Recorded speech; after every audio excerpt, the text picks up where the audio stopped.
My name is Sarah. It's my husband, Evan. Hi. And we live in Austin, Texas.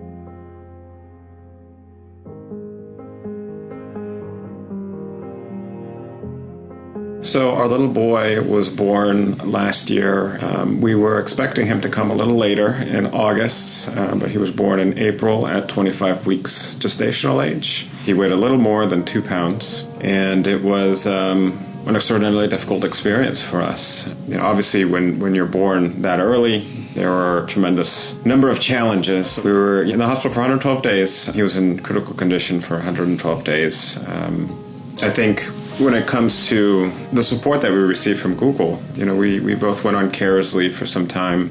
It made a huge difference that we had the flexibility to be there every day. I guess our baby was probably held something like 4 more hours every day. Yeah, we're just very grateful that that's something that we were able to give to him, that love and support and actual health benefits too. Thanks to the carers leave policies, I was able to support Sarah in a way that I wouldn't have been able to otherwise. The fact that we didn't have to worry about work was a real relief and allowed us to focus in on what was most important. It felt to me, and this was the sense that I got from Google, we'll be waiting for you when you're out the other side. I credit not just his surviving, but his thriving the way he is now to that support that we got and continue to get.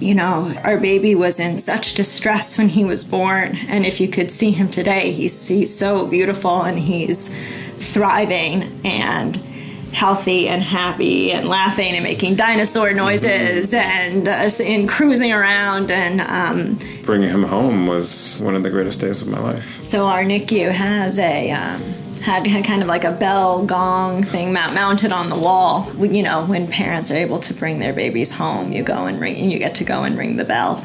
The staff was all there, and people were taking pictures. Yes. And I remember grabbing the bell and just ringing the hell out of the bell.